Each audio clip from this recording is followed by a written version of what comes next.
Jarum jam masih menunjuk pukul 5 pagi. Tetapi Monica Nur Hafifi Putri sudah harus berangkat ke sekolah. Tidak ada acara bermalas-malasan bagi Vivi, sapaan Monica Nur Hafifi. Bila tidak ingin terlambat tiba di sekolah, ia harus sudah berangkat sepagi itu. Vivi duduk di bangku kelas 3 SDN Bintoro 3 yang terletak di Dusun Mojan, Kelurahan Bintoro, Kecamatan Patrang. Sekolah tersebut berjarak sekitar 8 km dari rumah Vivi di Dusun Sekarang, Kelurahan Bintoro, Kecamatan Patrang. Untuk menjangkau sekolah itu setiap harinya Vivi berjalan kaki menerjang medan ekstrim jauh pula. Gadis kecil berusia 9 tahun itu mengawali perjalanan ke sekolahnya tiap pukul 5 pagi. Ia menembus hawa dingin, melewati jalan setapak yang naik turun curam membelah bukit sejauh 5 km. Setelah melewati beberapa kebun milik warga, kaki mungil gadis ini masih harus menyeberang sungai tanpa jembatan.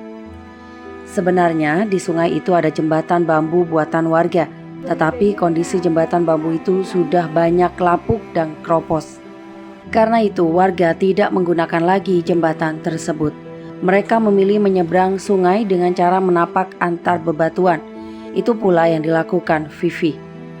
Menyeberang sungai pada saat musim kemarau masih dimudahkan air yang tidak terlalu dalam. Bebatuan jadi menonjol. Tetapi bila musim penghujan tiba, debit air sungai meningkat bahkan tidak jarang meluap dan banjir. Bebatuan bisa tertutup air, maka terbayang semakin berat dan berbahaya perjuangan Vivi menuju sekolahnya. Vivi baru bisa melihat pemukiman warga setelah menyeberangi sungai ini. Apakah aman? Tentu saja keselamatan gadis kecil ini terancam. Ia bisa saja terpeleset oleh dedaunan kering yang berserakan di sepanjang jalan maupun ancaman binatang seperti ular yang kerap bersembunyi di balik rindangnya pepohonan. Apa hanya selesai di situ? Tidak, itu baru separuh lebih perjalanan Vivi. Untuk sampai ke sekolahnya, Vivi masih harus berjalan kaki lagi sejauh 3 km menyusuri kerasnya jalan raya. Vivi baru tiba di sekolah setelah menempuh perjalanan kurang lebih 1 sampai 1,5 jam. Padahal Kelurahan Bintoro hanya berjarak tempuh 13 menit dari kantor Bupati Jember. Vivi adalah anak bungsu dari 3 bersaudara yang semuanya perempuan. 2 kakak Vivi dulu juga mengenyam pendidikan di SD yang sama. Kini kedua kakak Vivi tengah melanjutkan pendidikan di sebuah pondok pesantren di wilayah Jember Timur. Samhari, sang bapak yang berumur 53 tahun bekerja serabutan. Sedangkan sang ibu Sumiati 37 tahun ikut membantu mencari nafkah dengan menjadi pengembala kecil. Setiap harinya Sumiati sibuk mencari rumput untuk pakan ternak yang digembalakannya. Sumiati memang masih menyempatkan diri mengantar Vivi berangkat sekolah. Tetapi Sumiati hanya bisa menemani Vivi sampai di area kebun. Sebab di area kebun itu pula Sumiati biasa mencari rumput. Sementara menjalani perjalanan berat setiap hari berangkat dan pulang sekolah tidak membuat Vivi mengeluh. Tidak seperti teman-temannya yang bisa diantar jemput sekolah naik motor. Gadis kecil itu tetap bersemangat sekolah dengan ransel merah muda kesayangannya.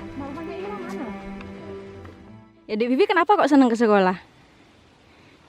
Senang belajar. Kalau di sekolah biasanya pelajaran yang disukai apa? Membaca. Oh, membaca. Oke. Sumiati mengeluhkan susahnya akses jalan di pemukimannya. Bahkan sepeda motor pun tidak bisa melintasi jalur tersebut. Untuk menjalankan aktivitas, suami Sumiati harus menitipkan motor di rumah saudaranya yang berada di seberang sungai. Kesulitan akses ini dirasakan oleh sekitar 35 kepala keluarga yang tinggal di perkampungan tersebut.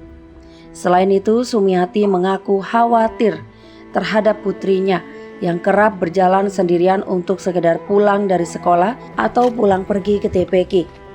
Terutama karena tidak adanya jembatan yang membentang di sungai yang menjadi akses satu-satunya menuju pemukiman warga. Padahal selain medan berat, sepanjang jalan juga tidak ada penerangan. Padahal malam hari Vivi masih harus berangkat dan pulang mengaji di TPQ. Penerangan jalan hanya mengandalkan senter dari HP.